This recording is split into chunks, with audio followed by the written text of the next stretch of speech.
would you say come healed or come willing to like work out whatever your issues are? Because, you know, a lot of times people don't get to healing, you know, until much later. If you want a successful relationship, come healed. Okay. If you want a potential successful relationship, go in your strides of healing.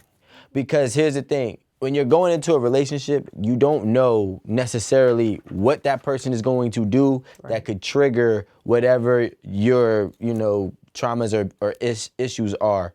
So, but if you come healed, whatever they do cannot move you off your plane, and you can continue to move forward with this person because they don't know you like you know you.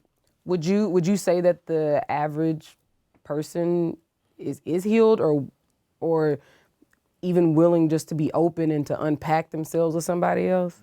I think the average person is scarred and they're battered. They're not healed. It's very hard to heal yourself. Right. Like nobody understands how hard it is to heal themselves because they refuse to actually take on the challenge of healing themselves. If you are asking a man to provide you a Lambo, you better be able to provide you or him, yourself or him a Lambo as well. Because if you run across a person like Rico, I love talking in third person. If you run across a person like Rico, I'm gonna look at you and be like, what?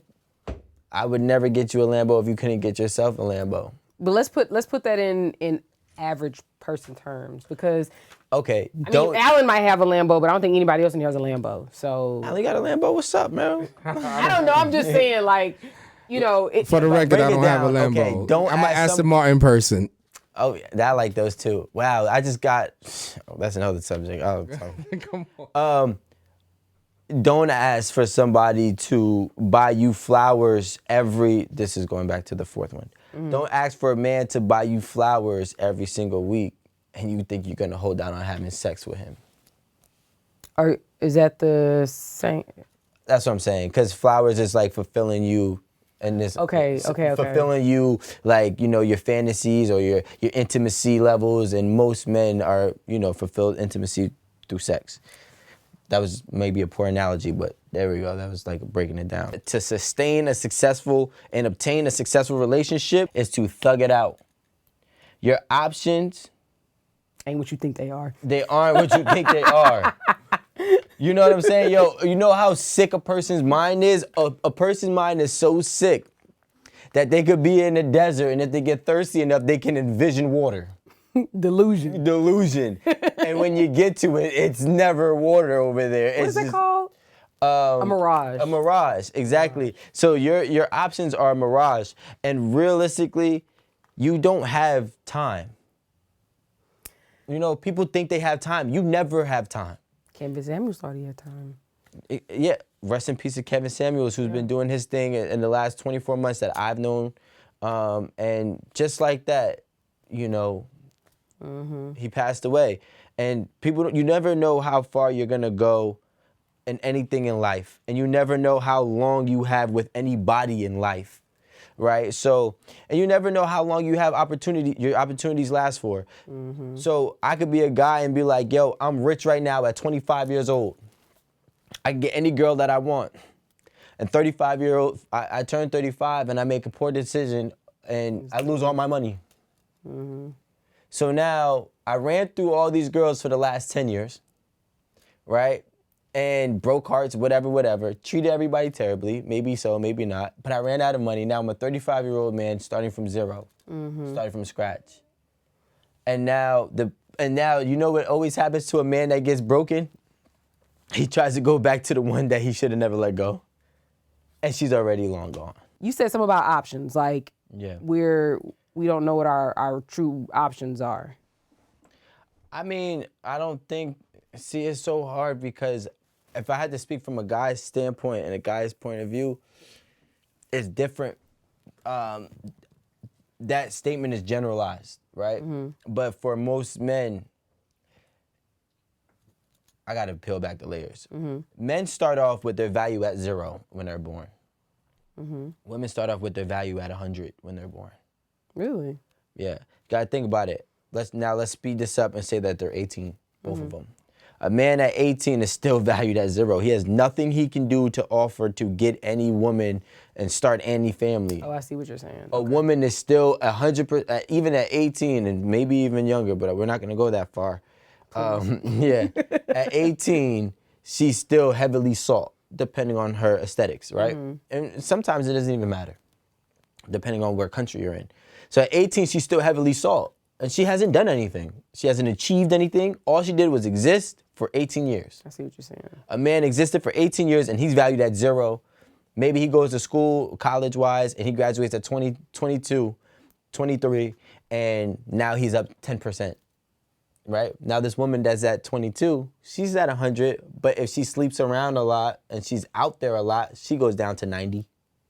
So he's at 10% and she's at 90. Now if you go higher, now let's go straight to 30. Right? They're both 30. She had 3 failed relationships. She did all these extravagant things. He never really had money, but now he finally got a 6-figure paying job. That's like by average people. Okay, he got $75,000 now he's making a year. It's a little bit higher than average. That's actually it's like double. Okay, he's making $60,000 a year. That's cool. 65.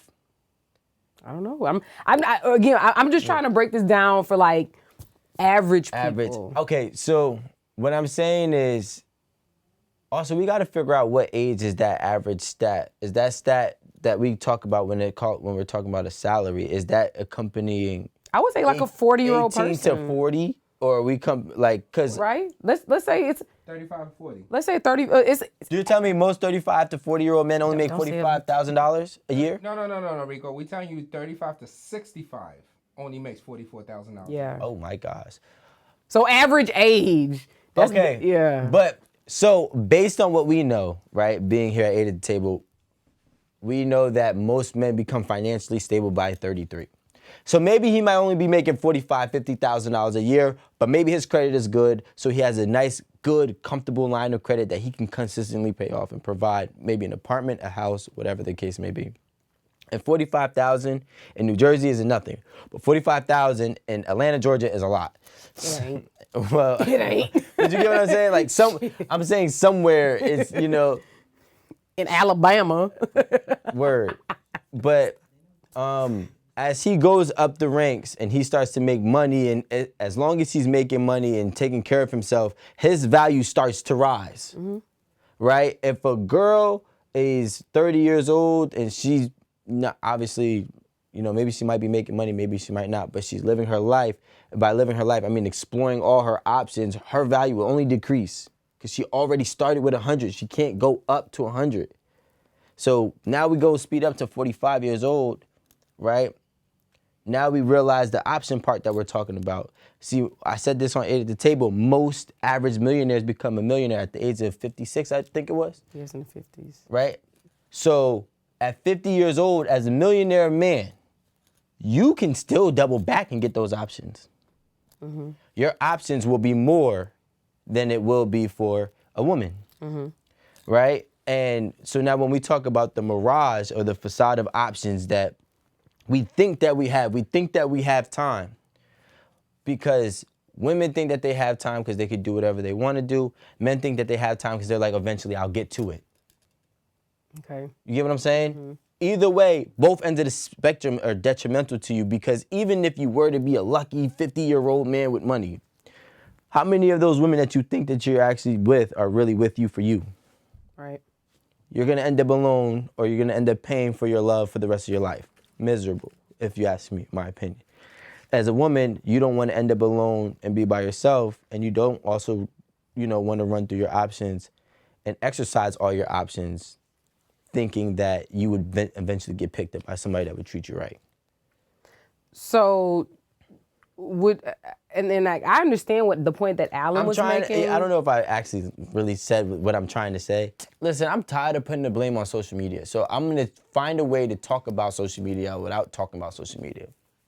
Society. Society has mastered, well, first of all, we live in a world of illusion.